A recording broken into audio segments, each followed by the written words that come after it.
Hello everyone. How are you today?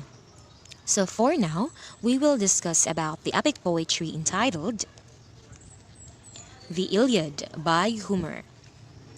So, who among you here know the epic poetry The Iliad? So, as we discuss it further, we will know what is the story all about.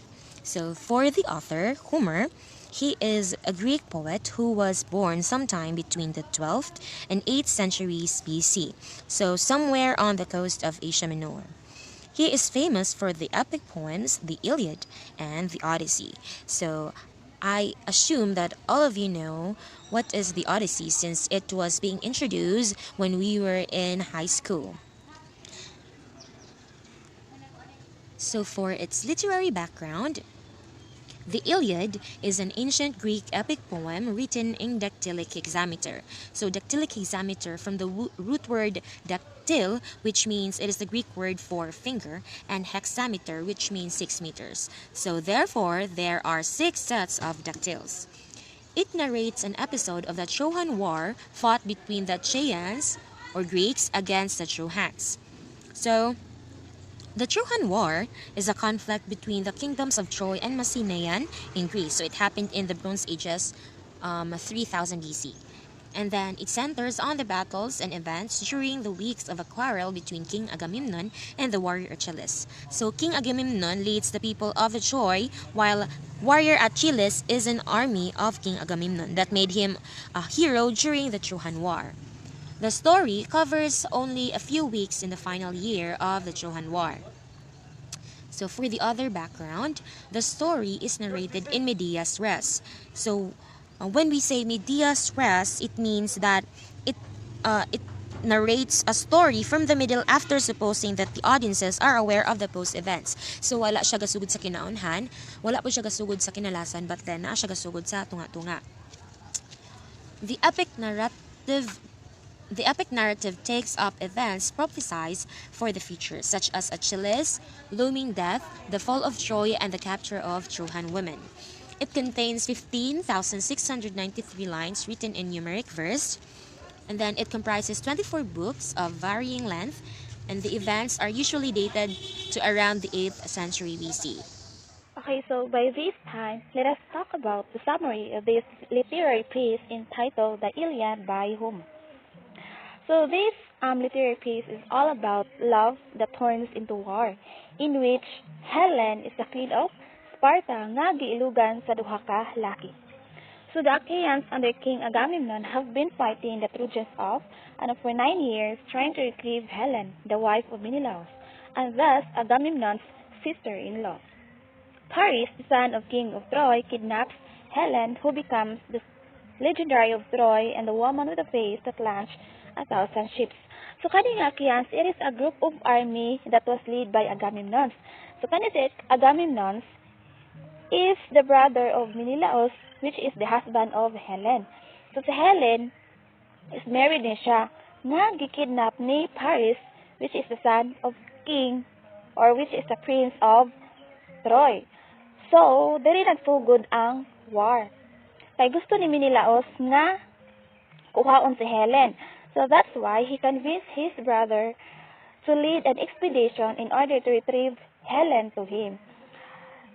So yet, after years of Achaean attacks, Troy remains intact and the Trojan army remains undefeated. So how many years may ilahang panaglaban? So Trojan army remains undefeated. So wala gihapoy makapildi sa Trojan army in which diri si Paris na belong. So the same cannot be said for the Achaean army. At present, the Achaean troops are dying from a mysterious plague. So dahil naitabo sa mga Achaean army. So giatake sila og mysterious plague. So hundreds of funeral pyres burn nightly. Finally, Achilles, the Achaeans' most honored soldier, calls for an assembly to determine the cause of the plague. So 9 years after that start ang Trojan War, ang Greek army, which is the Achaean army, sacks Chrysis, usa ka town allied with Troy. During the battle, the Achaeans group captured a pair of beautiful maidens, namely Chrysis of Briseis. Si Agamemnon ang leader ani nga group. Ang iyang gitake as his prize si Chrysis niya si Briseis kay na-claim ni Achilles. The father of Theseus offers an enormous ransom to return, in order to give Theseus back. But because of Agamemnon, so that's why, because of Agamemnon, giatake ang Achaean group og mysterious plot because of crisis nga nagpray dito ni Apollo, which is the god. So, a soothsayer reveals to the army that King Agamemnon's arrogance caused the deadly plot. So he reveals to return a woman who was captured and awarded to him as a war prize. Reluctantly, Agamemnon agrees to return the woman, but as compensation, he says that he will take the woman who was awarded to Achilles, his best warrior. So, after many Achaeans die, kani nga soothsayer, isa na siya kamanag, anya na siya nga tungod ni Agamemnon, giatake ang iyang mga kauban, which is a mysterious plot. Tungod sa kato nga babae nga iyang nadakpan, which is si Crisis, nga nangayo og tabang dito na Apollo, dito ni Apollo, which is the god. So si Apollo mo to'y hinungdan, mo sa to siya ang hinungdan nga nung giatake ang Achaeans group of mysterious black. So that's why hundreds of funeral pyres burn nightly. So daghan kayo ang nangamatay sa Achaeans group. So, Achilles is furious and he refuses to fight any longer for the Achaeans. He and his forces retreat to the beach beside their ships. So nasuko si Achilles ug dili na siya mo fight para sa iyang mga kauban or para sa mga Achaeans. Ug namalik sila sa beach kung asa tuwa ilang ships. By the way, Achilles is the most powerful warrior in the Iliad. And Achilles asked his mother, the goddess Thetis, if she will ask Zeus, king of the gods, to help the Trojans defeat his former comrades, the Achaeans. Zeus agrees to do so. So tungod sa grabe niyang kasuko, sa grabe nga kasuko ni Achilles, instead nga adto siya mulaban para sa mga Achaeans, para sa iyang mga kauban, he asked his mother to ask Zeus nga tabangan ang Trojans, which is ilahang opponent or kaaway nila, nga makadaog batok sa mga Achaeans. By the way, Zeus is a king of the gods and has the capabilities to claim neutrality in the mortals' conflict, and often tries to keep the other gods from participating in it. So, the two armies prepare for battle. So, ang duha ka team of armies nag-andam na para sa ilang fight. And Paris, the warrior who kidnapped Menelaus' wife, who was Helen, leaps out and challenges any of the Achaeans to a duel. So si Paris nga maoy nagkidnap sa wife ni Menelaus, nilayat siya ug nanghagad nga makig-away siya bisan kinsa from the Achaeans troops. So Menelaus challenges him and beats him, but before Paris is killed, the goddess Aphrodite whisks him away to the safety of his bedroom in Troy. So sa wala pa namatay si Paris, goddess Aphrodite takes him away to the safety of his bedroom in Troy. So by the way, Aphrodite is a goddess of love and she supports Paris and the Trojans throughout the war. And next, a short truce is called, meaning there was an agreement happened between enemies or opponents to stop fighting, but it is broken when an overzealous soldier wounds Menelaus. And during the battle that follows, Diomedes, an Achaean, dominates the action, killing innumerable Trojans and wounding Aphrodite. So Diomedes was the youngest of the Achaean commanders. And during the fight, he killed innumerable Trojans and Aphrodite was wounded by him. And for the continuation of the summary, we have Atelian Doblas to continue of what were the next happenings. The Trojans seem to be losing, so Hector returns to Troy to ask his mother to offer sacrifices to Athena. So Hector is the eldest son of the Trojan king, Priam, and queen Hecuba. She performs the rituals, but Athena refuses to accept them.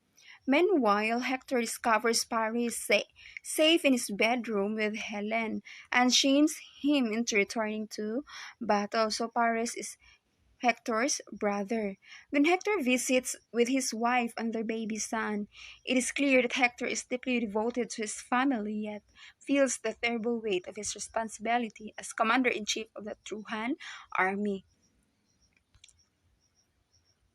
So during the fighting, that continues, the Achaeans begin to falter. So, ang mga Achaeans kay nagsugod na og panghina or nangaluyan na. And at one point, Athena, Zeus' daughter, fears that the entire Achaean army may be slaughtered. So, Athena, nagworry na sad. Thus, she and Apollo decide to have Hector challenge one of the Achaeans' warriors to a duel in order to settle the war. So Telamonian Aias, or Ajax, battles Hector so valiantly that the contest ends in a draw, and a truce is called. So a truce means kanang to stop the fighting with an agreement between the enemies. So during this break in the fighting, the dead of both armies are buried and given appropriate funeral rites, and the Achaeans fortify their defenses with a strong wall and a moat-like ditch. The fighting resumes, and so many Achaeans are slaughtered that Agamemnon suggests that this troop sails for home. For home, but finally he is convinced that he must return to the fighting. Messengers are sent to Achilles, asking him to return to battle, but Achilles is still sulking beside his ships and refuses to fight.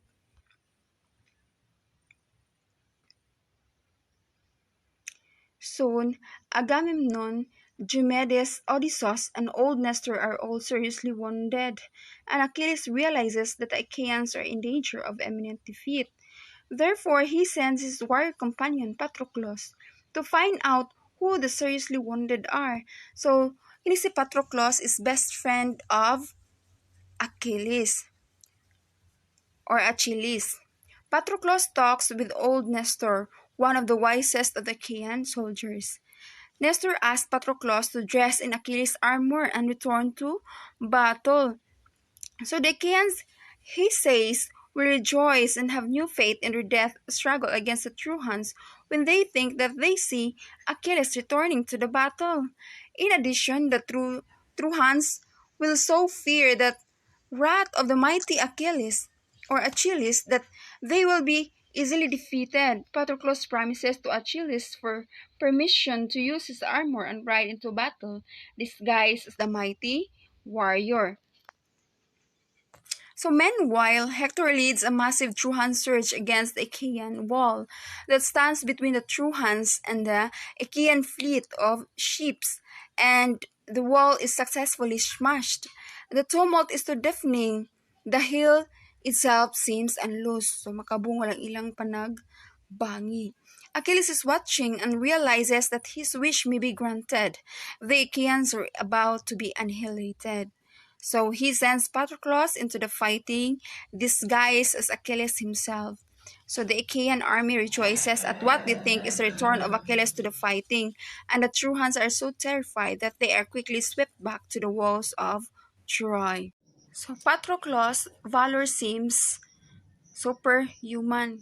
Grabe na jud ang iyahang lakas na loob ni Patroclus.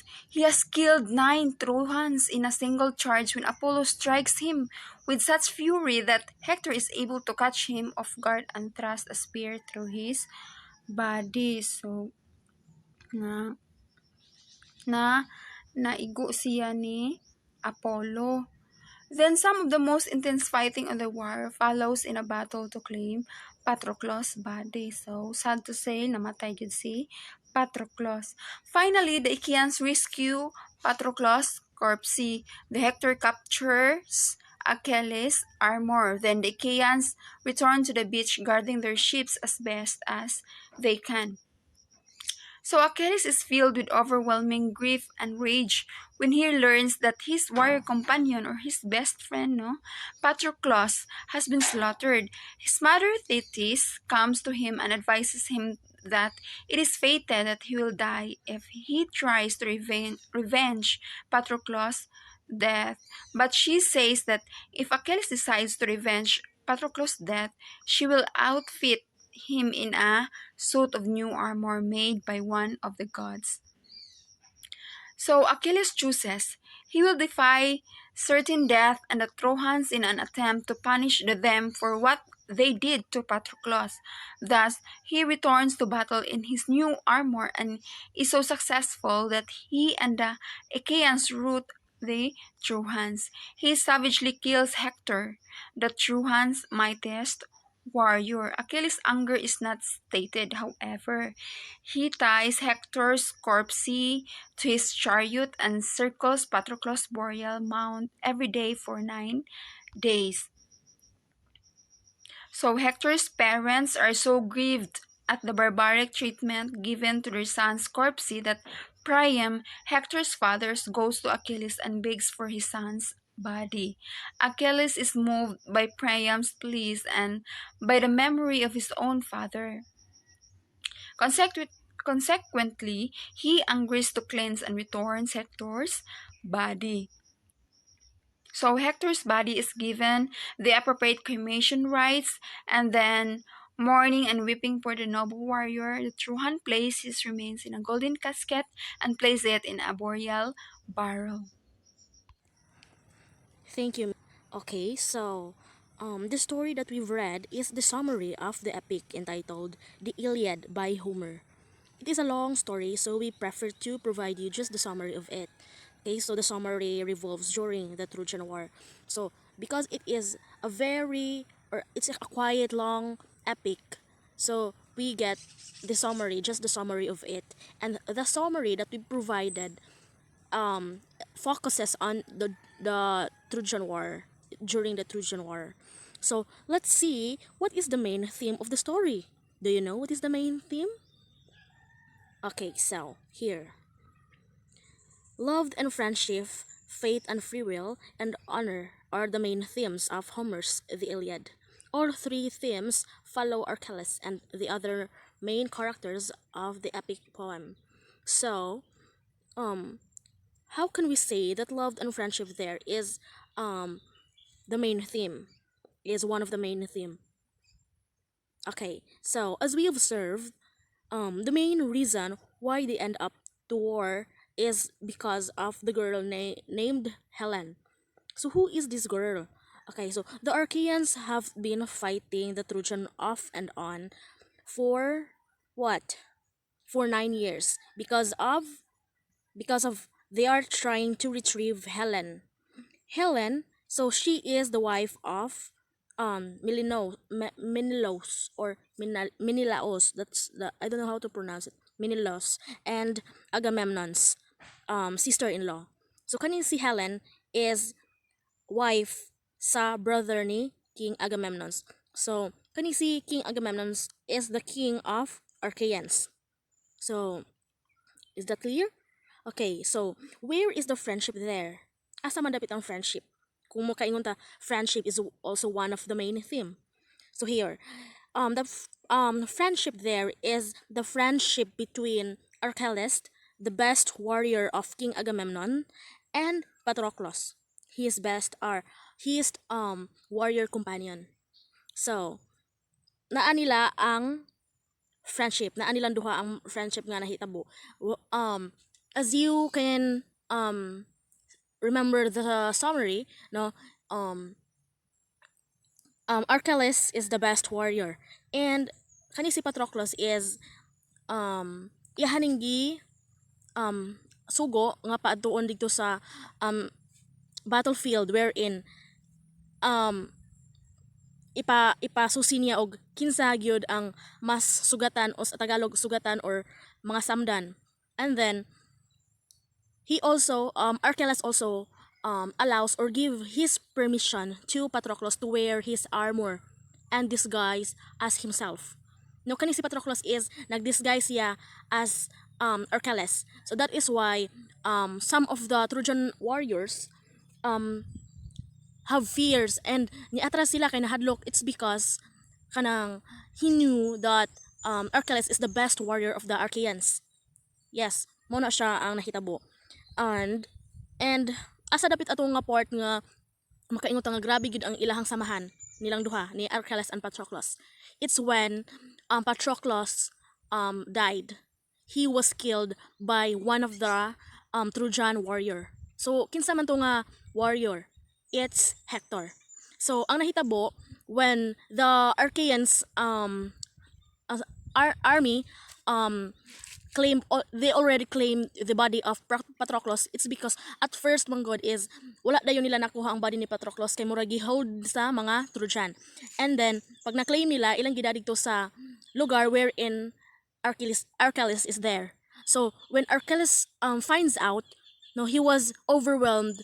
So he felt mixed emotion, like he felt sad, sorrow, and at the same time anger of what happened to his best friend.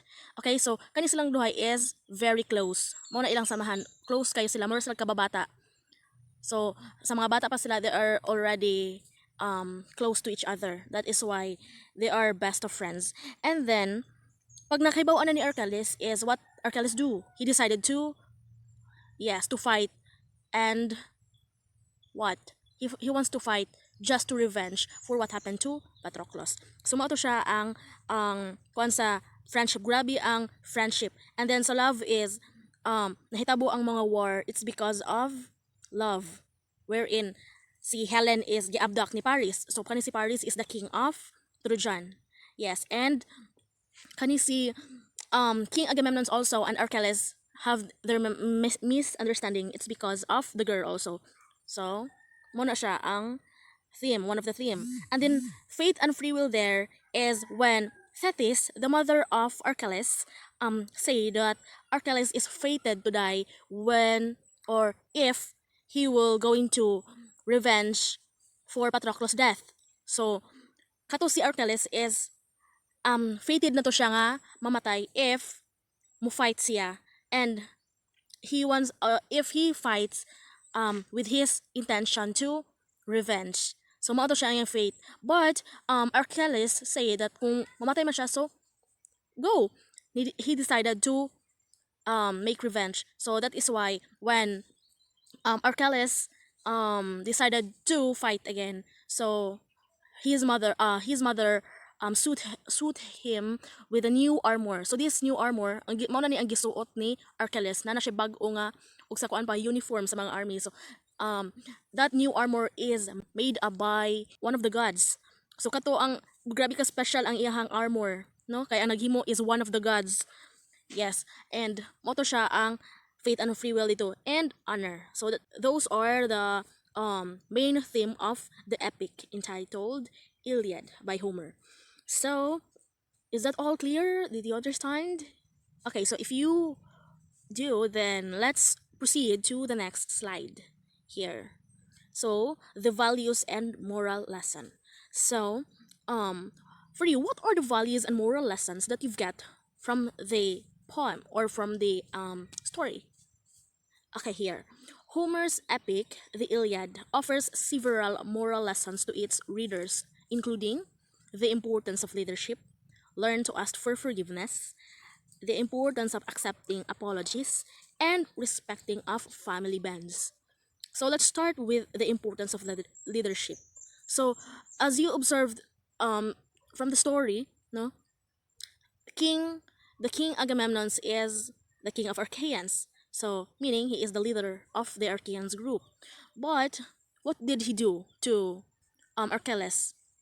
Well, kato si Achilles is he was rewarded, and the reward is the girl. Yeah, the girl. So since Achilles is the best warrior, so he was rewarded. Pero ang gibuhat ni King Agamemnon is what? Iyang gikuha ang girl nga dapat para ni Achilles. No? So unsa ka importante ang leadership? Being a leader is not just by ruling your members, but not just ruling your unsay pangan ini nasasakupan. Dili lang kay sugo ka kay sugo, himo ka og mga rules, himo ka, but you should also respect them. As a leader, you should be the role model. So ang importante ana is ma-organize ninyo ang usa ka group, usa ka organization, usa yun ana. Pero ang ginahitabo is King Agamemnon take the girl or the reward that it should be for Achilles. So murag nawala ang pag instead murag feeling niya I am the king, so I can get what I want, I can do what I wanted to. So murag ingon ana ang iya na siyang mindset. So mo na ang importante dito sa story nga atong makuan is the importance of leadership. You are not just doing what is best for you, but the best for everybody, but the best for all. Mo na siya. Then learn to ask for forgiveness. So asa man dito dapit nga part, it's when King Agamemnon asked for forgiveness to Achilles. Kato siya nga part is during ito siya sa battlefield na, 'di ba, si Achilles is refused to go back to the Archaeans army, and he decided not to fight for them. Instead, he wished to um the Archaeans will be still defeated, no? Ay ang giwish dito is yang gi-ask yung mother Thetis nga ipa-ask si Zeus nga dapat ang mga Trojans gihapon ang makadaog. Mo to siya. But kato siya nga part is King Agamemnon realize what he do. No naka-realize siya ato nga part kay tungod nga murag nagkahinay na sila og kanang hinay, kanang nangapil din na daghan mga nanga kuan nila. So that time nakinomdom siya nga if Achilles is here dili sila maingon ato, and then iyahang nabalik-balik siyang huna-huna, and then he realized nga sayop ang iyang gibuhat, so he asked for forgiveness. Sa story wala gi-tell dito, di ba, wala man gi-tell dito nga King Agamemnon asked for forgiveness, pero as what I've read to the other references, King Agamemnon asked for forgiveness to Achilles. So at first na-refuse si Achilles, pero yan gipada si Patroclus dito sa battlefield just to see kung who is really wanted to the army. Yes. At the same time, they are all family. So, mo to siya nahitabo. And then another is when the parents of or the family of Hector asked for forgiveness to Achilles. So, ngano ni asked man sila for forgiveness? So, they asked for forgiveness of what Hector did to his to his friend Patroclus. 'Di ba si Hector man mao ini patay ni Patroclus. So, mato siya.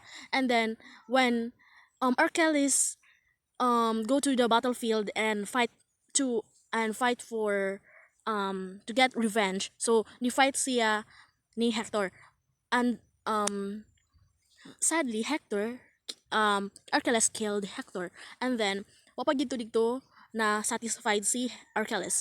Nga naman para mas masatisfied siya, iyang gidala ang body, ang head ni Hector dito sa ilang lugar. And then which is, 'di ba, sa ato nga culture, if someone or one of your family member died or dead, emotion Tagalog kanang formal mourning, formal kanang haya ba.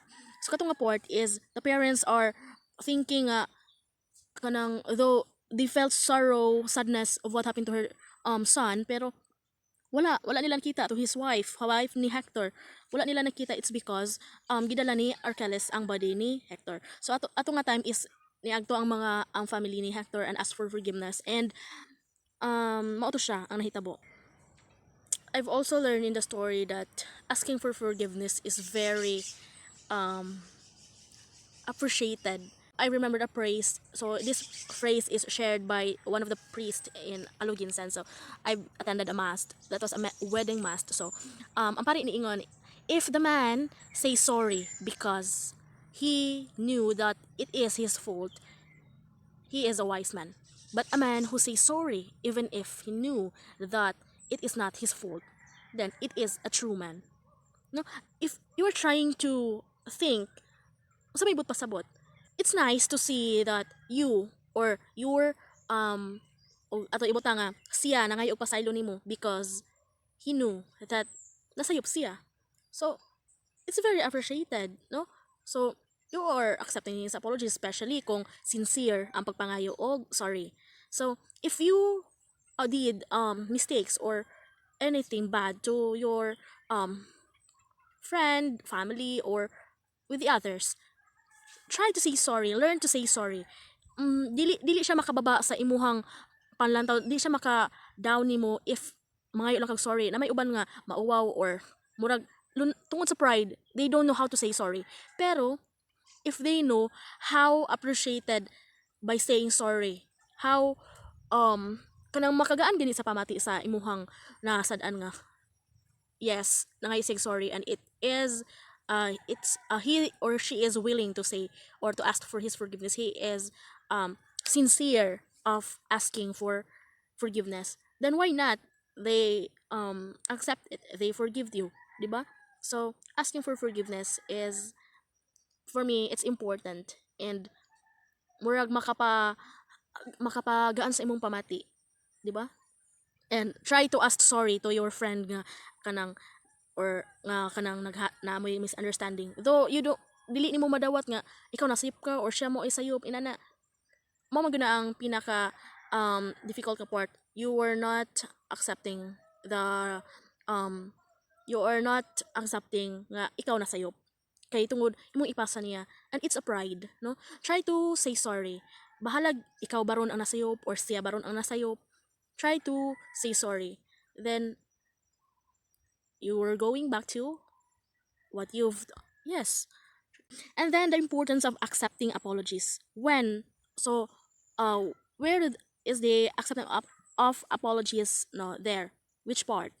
It's when Achilles back to the battlefield. Though it doesn't state there na kanang ni balik siya tungod kay he forgive King Agamemnon, but still he decided to fight again for the Archaeans warrior, for his family na. So they are all family naman, so mato siya naka-decide. And then atong nga part sad sa last dito sa summary nga Achilles give the body to Hector's family. Why? Because he realized nga si Hector should be given a formal mourning, a formal nga kanang paghaya ba. And mo to siya ang nahitabo atong nga part. So what there is the accepting of apologies. So what is the importance of that? So di ba asa ato panguan is, if ang God nakapasaylo man, so how much more kita nga human ra, we are just the creation, we are just one of the creation of God, nya di ta kapasaylo, meaning more glabo pa ta sa Ginoo. So yun ana nga part, if kaya, then let's give or accept apologies, let's forgive others, no? And then respecting of family bonds, mo na to siya nga part, no, nga na ay family nga dapat the Achilles remember about his father. So more na nga dapat ang kaning family ni Hector should be also given this opportunity nga makapaalam ni Hector, mo to siya nga part. And then no, as you remember, di ba si Hector kay during their battle, no, he still has the chance to visit his wife and his child, no, bisag nag kanang kuan na dito, nagkagubot na, there's a war already, pero when he go back to the palace, and then when he noticed nga ilang king is still alive with Helen at the room, he still have the chance also to see his wife and his child. Kato nga part nga murag grabe ang ilahang family bonds nga bisan sa happiness down to sadness, dapat family is always there. So mo sa na ang culture na to, di ba? If happy ang tanan, if sad ang tanan. So it's a very nice family bond for me, no? Okay, so that's it. So if you have no more questions, let's proceed to the next slide. Here, the general influence to the readers. So this slide will be discussed by Miss Jonalyn Silabay. Miss Jonalyn? So lastly is we have the general influence to the readers. So the moral message of the Iliad is that having the courage to fight gives a man's life honor and meaning, but that war itself is tragic. While Homer emphasizes honorable exploits of brave warriors, he also does not shy away from showing the human cost of war. So, through this epic, as a reader, we can gain insights into the religious life of the ancient Greeks, as well as ancient warfare and culture. It is a profoundly important piece of our cultural heritage. Even beyond this, however, the Iliad stands as a deeply influential and powerful work of literature. So the Iliad story shows us the heroism and also the tragedy of senselessness of war. It puts human faces to the struggle and the suffering. It gives us insights into the universal truths.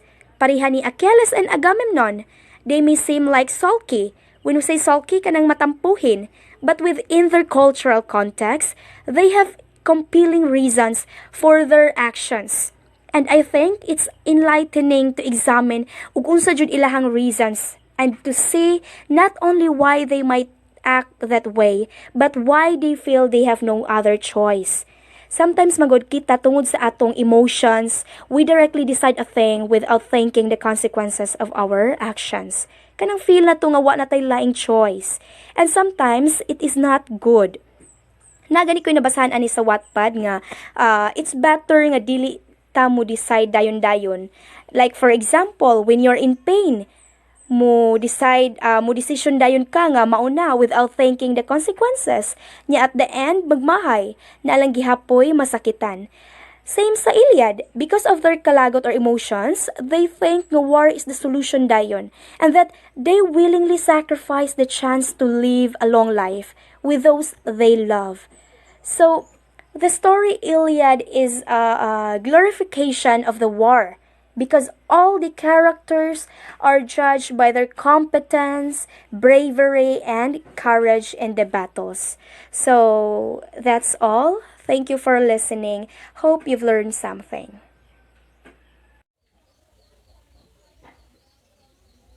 Thank you so much for listening.